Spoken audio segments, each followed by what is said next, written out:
Okay, let's dive right into this. Welcome to today's Explainer, where we're taking a really fascinating look into the mechanics of the human mind, specifically how we capture and anchor our motivation. We're pulling insights today from Steve Chandler's groundbreaking strategies on personal development. Now, have you ever experienced this sudden, incredible burst of inspiration, only to watch it just completely fizzle out a few days later? Yeah, it's incredibly common. But Chandler actually proposes a pretty radical method for transforming those fleeting moments into permanent, lasting behavioral changes. So let's see exactly how we can hack our own habits. So, how do I keep this motivation going? If there's one universal frustration in the world of personal growth, it is exactly this. You go to an amazing seminar, or maybe you read this fantastic chapter in a book, and man, for a glorious 24 hours, you feel absolutely invincible. You know exactly what you need to do to change your life. But then, well, Monday morning rolls around, right? Life gets in the way, the excitement completely evaporates, and you're just left sitting there wondering how to recapture that magic. Bridging that gap between temporary inspiration and permanent motivation, that's exactly what we're going to do today. Now, what's really interesting about this is how we contrast our traditional habits with a completely new approach. The old way? It's passive. You read a great book, you might even underline a brilliant quote, but then you put the book back on the shelf, maybe loan it to a friend, and poof, that life-changing idea is forever out of sight, out of mind. The new way that Chandler introduces, though, is entirely active. He says we need to start treating self-motivational ideas as if they were popular hit songs. Think about how a catchy song just gets completely stuck in your head, a total earworm that you literally can't stop humming. We need to do that, but intentionally, with our favorite ideas. To truly appreciate the solution, we first need to dissect the problem itself.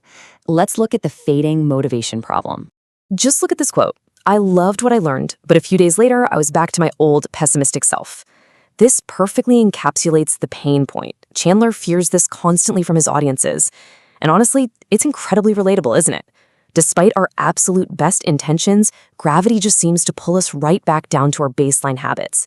The inspiration wasn't fake, it was entirely real. But the environment of our daily life simply overpowered the new idea. Basically, we relied on a single exposure to a concept to do the heavy lifting for a lifetime of change. And well, that's just a formula for failure. Let's move to the next step and see how this builds. Creating your mental jingle. Since passive reading clearly doesn't work, we need a system for active retention. Enter the mental jingle track. This is the practice of deliberately rewinding powerful ideas so they play on an endless loop. You actually have to learn new thoughts exactly as you would learn the lyrics for a song you had to perform on a stage. I mean, think about it. If you were cast in a musical tomorrow, you wouldn't just read the script once and hope for the best, right? No way! You'd rehearse. You'd sing the lines in the shower, on your commute, making dinner, the whole shebang. Chandler says we must place the thoughts we want to remember right into this jingle track in our brains so they literally cannot get out. To illustrate this, Chandler shares a brilliant anecdote about a friend of his who actually did perform in musicals. How did he learn his parts? Well, he created physical, visual traps. He placed index cards with his song lyrics all over his environment. They were taped up in his office, scattered around his home, stuck right on his bathroom mirror, and he even put them on the dashboard of his car. Everywhere he looked, boom, he was confronted by the lyrics he needed to internalize. He basically trapped his own attention. And this brings us to a really profound insight. By setting up those index cards, his friend was making a conscious visual effort to reach the backside of his own mind. This is all about active effort. Whenever an idea inspires you, you need to capture it like a butterfly in a net. Don't let it fly away. Trap it, write it down, and deliberately feed your spirit with those optimistic ideas so you can release them right back into your active consciousness whenever you need them. All right, shifting gears a bit, let's look at the emotional side, capturing peak experiences. Take a second to absorb this incredible quote from Colin Wilson's book, New Pathways in Psychology. He writes that people who have peak experiences can go on repeating them because it is simply a matter of reminding yourself of something you have already seen and which you know to be real. So the crucial point here is that lasting motivation, it's really just an act of recognition. You aren't learning something brand new every single day. You're simply reminding your mind of a profound truth you have already experienced. Wilson makes a really great comparison here. Imagine listening to a difficult piece of classical music. At first, it's just noise, but then suddenly the recognition dawns on you. You finally understand the genius of the composer. Once that happens, it's yours. It becomes a permanent possession. The next time you listen, you don't have to struggle to understand it again.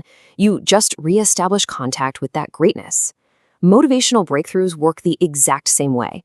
Once you have that spine-tingling, oh yes, moment with an idea, it is yours. You just need a system to return to it.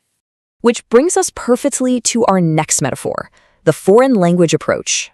I want to ask you a pretty blunt question. Is mastering the art of motivation as important to you as learning another language? Chandler notes that when people ask him how to stay motivated, they're usually looking for some outside savior. But the honest truth is, the best person equipped to figure out how to keep your motivation going is you. If you were forced to learn French or Japanese tomorrow, you wouldn't just read a single book and then complain that you aren't fluent. You'd take it seriously. Just look at the steps you would naturally take to learn that language. First, you'd set aside a specific time every single day for review. Second, you'd practice reading the vocabulary out loud to really get the feel of the words. Third, you'd probably buy audiobooks and listen to them in your car during your commute. And fourth, you might even arrange small study groups to practice with others. Chandler is urging us to apply this exact same rigor and discipline to our own motivation. If you want to be fluent in optimism and drive, you literally have to study it with the intensity of a language student. Okay, let's get super practical. We're looking at a letter to yourself. This brilliantly illustrates the concept of setting a trap for your future self. Here is the exact chronological procedure Chandler eventually adopted for his own seminar audiences. Step 1. Take a moment to write down all the most important ideas, insights, and intentions you want to remember. Step 2. Seal them up in an envelope addressed to yourself. Step 3. Put it away and wait exactly 1 month. And Step 4. Drop it in the mail. It's essentially a time capsule for your own inspiration. When Chandler started holding on to these envelopes and mailing them back to his attendees a month later, the reports he got back were absolutely astounding. People would open these letters at their mundane office jobs, and instantly, seeing those powerful thoughts in their very own handwriting brought the entire peak experience rushing right back. They reported this massive rush of excitement and a totally renewed commitment to take action.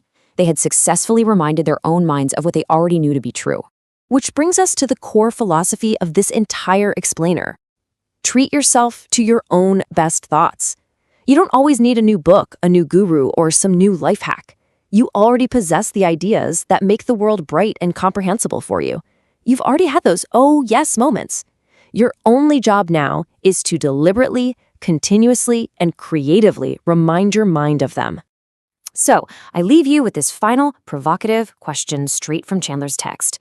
Are you willing to set visual traps and ambushes for yourself? Are you willing to put index cards on your mirror, write letters to your future self, and treat your motivation like a foreign language? The inspiration is already yours. Now, go build the traps to keep it. Thanks for joining me for this explainer, and I hope you start building your mental jingles today.